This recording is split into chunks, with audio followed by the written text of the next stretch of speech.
Hello friends, welcome back in our class. उम्मीद करते हैं आप सभी अच्छे से अपनी तैयारी को जारी रखे होंगे। आज की क्लास में हम डीएलएड फोर्थ सेमेस्टर के सामाजिक अध्ययन के कुछ इम्पोर्टेंट क्वेश्चंस को सॉल्व करेंगे। तो आइए समय को बिना वेस्ट किए स्टार्ट करते हैं आज की क्लास को। फर्स्ट क्वेश्चन है, चौरी चौरा कांड कहाँ हुआ था?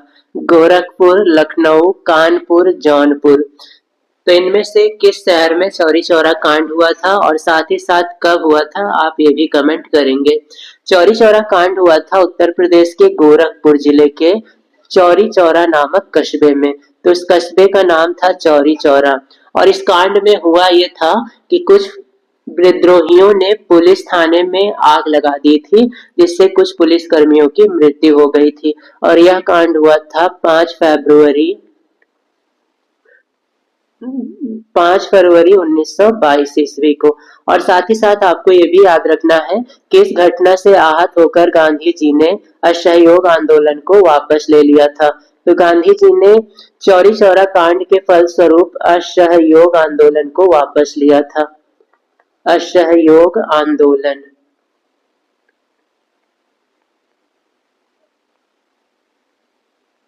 नेक्स्ट क्वेश्चन है, उत्तर प्रदेश कितने मंडल में विभाजित है?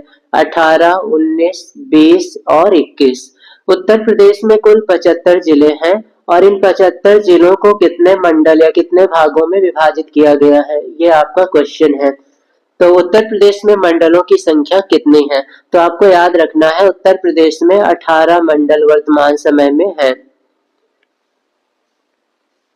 एक मंडल में कई जिलों को शामिल किया जाता है और 18 मंडल में कुल 75 जिले सम्मिलित होंगे। नेक्स्ट क्वेश्चन है, स्वामी दयानंद सरस्वती ने आर्य समाज की स्थापना कब की थी? 1870, 1872, 1875, 1880। इनमें से किस वर्ष आर्य समाज की स्थापना की गई थी? तो इसका सही जवाब है 1875 ईस्वी। 1875 में दयानंद सरस्वती ने आर्य समाज की स्थापना की। नेक्स्ट क्वेश्चन है, भारत के उत्तरी राज्य में शीत ऋतु में किस प्रकार की वर्षा होती है? संवहनीय, मानसूनी, चक्रवातीय या फिर पर्वतीय? उत्तरी भारत में शीत ऋतु में होने वाली वर्षा किस प्रकार की होती है? तो यह होती है पर्वतीय वर्षा। नेक्स्ट क्वेश्चन है, उत्तर प्रदेश में दिया सलाई का उद्योग का प्रमुख केंद्र कहाँ पर है? सहारनपुर, मुरादाबाद, मिर्जापुर, बरेली। इनमें से किस शहर में दिया सलाई उद्योग प्रमुख रूप से विकसित है? तो यहाँ पर सही जवाब होगा बरेली। बरेली दिया सलाई के लिए बहुत ही प्रसिद्ध है। नेक्स्ट क्वेश्चन है, उत्तर प्रदेश का प्रमुख लोकगीत है। उत्तर प्रदेश का प्रमुख लोकगीत क्या है? विरहा, धमार, टप्पा, डांडिया। तो इनमें से उत्तर प्रदेश का प्रमुख लोकगीत है विरहा। नेक्स्ट क्वेश्चन है, भारत सेवक समाज के संस्थापक कौन थे? विपिन चंद्र पाल, लाला लाजपत राय, गोपाल कृष्ण गोखले, बाल गंगाधर तिलक। इनमें से भारत सेवक समाज की स्थापना किसने की? तो सही जवाब है गोपाल कृष्ण गोखले। इन्होंने भारत सेवक समाज की स्थापना की थी। नेक्स्ट क्वेश्चन है, संविधान सभा के स्थायी अध्यक्ष कौन थे? संविधान सभा के स्थायी अध्यक्ष का नाम बताना है। डॉक्टर राजेंद्र प्रसाद, डॉक्टर सच्चिदानंद सिन्हा, डॉक्टर भीमराव अंबेडकर, इनमें से कोई नहीं। तो यहाँ पर सही जवाब है संविधान सभा के स्थायी अध्यक्ष थे डॉक्टर राजेंद्र प्रसाद। डॉक्टर भीमराव अंबेडकर ये प्रारूप समिति के अध्यक्ष थे। तो आपको ये बात भी याद रखनी है, प्रारूप समिति। नेक्स्ट क्वेश्चन है, देश के सर्वाधिक क्षेत्रफल पर पाया जाने वाला वन है। भारत में सर्वाधिक वन किस प्रकार का है? आर्द्र मानसूनी वन, उष्ण आर्द्र सदाबहार वन, उष्ण आर्द्र पतझड़ वन, दलदली वन। इनमें से कौन सा वन भारत के सर्वाधिक क्षेत्रफल पर पाए जाते हैं? तो भारत एक उष्ण आर्द्र कटिबंध में स्थित है, इसलिए यहाँ पर उष्ण आर्द्र सदाबहार वन पाए जाते हैं। नेक्स्ट क्वेश्चन है, आर्कटिक विलो क्या है? एक पर्वत का नाम, वन का नाम, बांध का नाम, झाड़ी का नाम। इनमें से किसका नाम आर्कटिक विलो है? तो आपको ध्यान में रखना है ये एक झाड़ी का नाम है।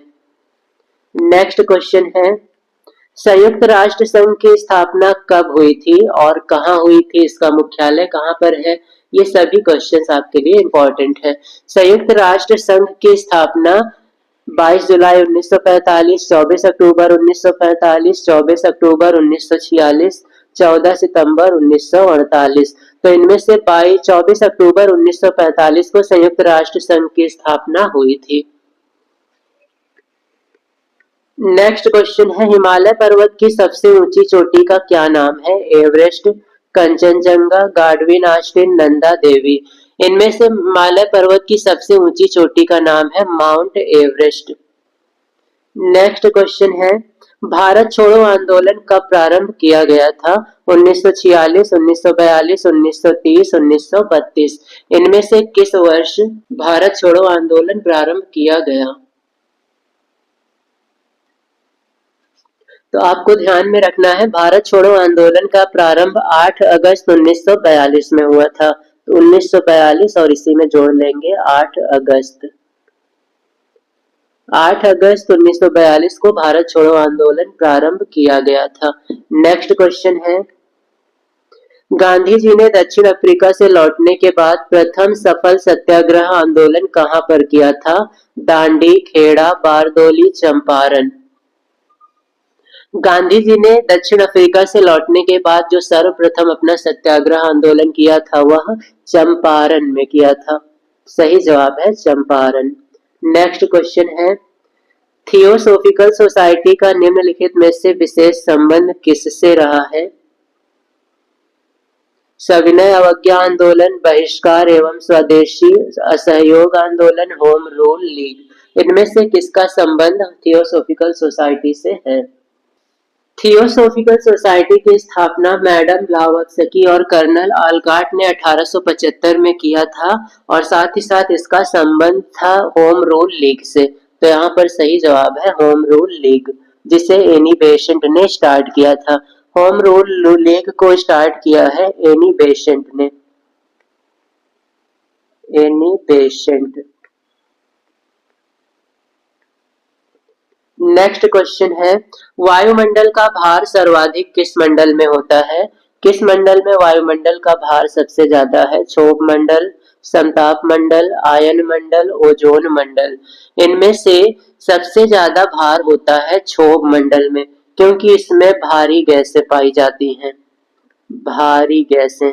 और अन्य मंडल में हल्की गैसें जैसे हाइड्रोजन, हीलियम आदि पाई जाती हैं।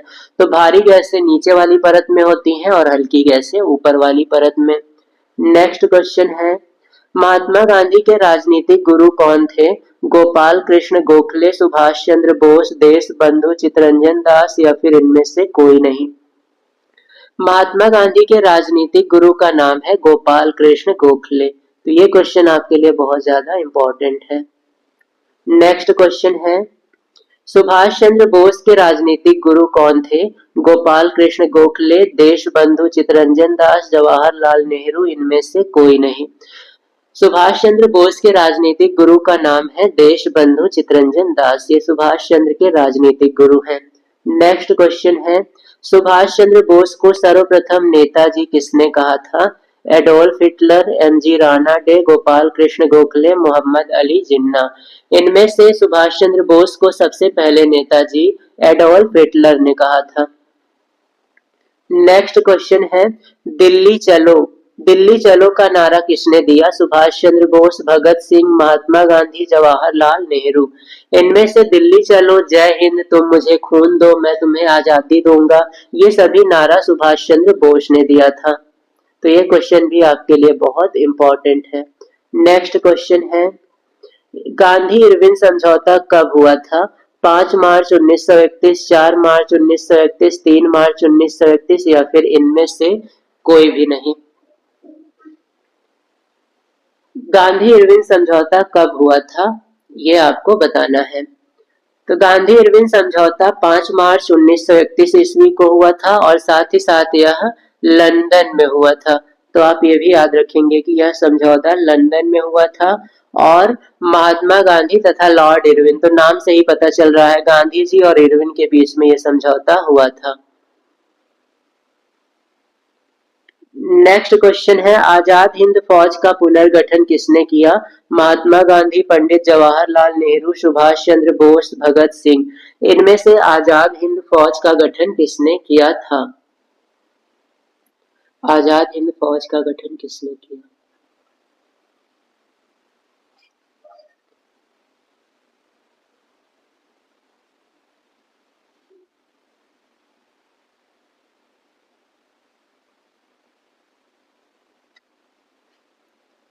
आपको ध्यान रखना है, आजाद हिंद फौज के गठन का विचार सबसे पहले कैप्टन मोहन सिंह के दिमाग में आया था और इसकी स्थापना 15 दिसंबर 1941 ईस्वी को हुई। 15 दिसंबर 1941 को। लेकिन इसका नेतृत्व सुभाष चंद्र बोस ने किया।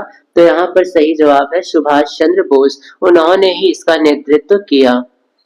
इसी फौज को भारतीय राष्ट्रीय सेना के नाम से भी जाना जाता है। आजाद हिंद फौज को भारतीय राष्ट्रीय सेना के नाम से भी जाना जाता है। नेक्स्ट क्वेश्चन है, गांधी जी को सर्वप्रथम महात्मा किसने कहा? सुभाष चंद्र बोस, रविंद्रनाथ टैगोर, चित्तरंजन दास या फिर जवाहरलाल नेहरू। इनमें से महात्मा गांधी को सबसे पहले महात्मा किसने कहा? तो यहाँ पर आपका सही जवाब होगा रविंद्रनाथ टैगोर। रविंद्रनाथ टैगोर ने 1915 में गांधी जी को सबसे पहले महात्मा कहा था। तो सही जवाब है रविंद्रनाथ टैगोर। 1915 में इन्होंने गांधी जी को महात्मा कहा। नेक्स्ट क्वेश्चन है, कैसर-ए-हिंद की उपाधि से किसे सम्मानित किया गया? महात्मा गांधी, भगत सिंह, जवाहरलाल नेहरू, सरदार वल्लभ भाई पटेल। इनमें से किसे कैसर-ए-हिंद की उपाधि से सम्मानित किया गया? तो आपका सही जवाब है महात्मा गांधी। महात्मा गांधी को 1900 से 1947 के दौरान की गई सेवा के लिए कैसर-ए-हिंद की उपाधि से सम्मानित किया गया। नेक्स्ट क्वेश्चन है, सीसी किसका नाम है? एक प्रकार के मच्छर का, एक प्रकार के मछली का, एक प्रकार की मक्खी का, एक प्रकार के कुत्ते का। इनमें से किसका नाम सीसी है? तो आपको ध्यान में रखना है, सीसी एक प्रकार की मक्खी का नाम है। तो सही जवाब है सीसी, जिसे हम लोग टीसी भी कह देते हैं कई बार। तो यह सीसी मक्खी है जिससे बुखार, मलेरिया आदि फैलता है। नेक्स्ट क्वेश्चन है, अर्थव्यवस्था के पिछड़ेपन का सर्वप्रथम कारण क्या है? अर्थव्यवस्था के पिछड़ेपन का कारण इनमें से क्या है? कृषि पर अत्यधिक निर्भरता, भारतीय उद्योगों का अल्प विकास, देश की विशाल जनसंख्या, औद्योगिक रुग्णता। इनमें से अर्थव्यवस्था के पिछड़ेपन का कारण है देश की विशाल जनसंख्या। इतनी जनसंख्या के कारण अर्थव्यवस्था को विकसित करना बहुत ही बड़ी चुनौती है। नेक्स्ट क्वेश्चन है, प्राण एवं दैहिक स्वतंत्रता की गारंटी कौन सा अनुच्छेद देता है? किस अनुच्छेद में प्राण एवं दैहिक स्वतंत्रता की गारंटी दी जाती है? अनुच्छेद 27, 25, 20, 21। तो इनमें से अनुच्छेद 21 में प्राण एवं दैहिक स्वतंत्रता की गारंटी दी जाती है। नेक्स्ट क्वेश्चन है, इंडियन एसोसिएशन की स्थापना किसने की थी? इनमें से इंडियन एसोसिएशन की स्थापना किसने की? दादा भाई नौरोजी, चंद्रशेखर आजाद, गोपाल कृष्ण गोखले, सुरेंद्र नाथ बैनर्जी। तो इनमें से इंडियन एसोसिएशन की स्थापना की है दादा भाई नौरोजी ने। तो सही जवाब है ऑप्शन का दादा भाई नौरोजी। उन्होंने इसकी स्थापना 1866 ईस्वी में की थी।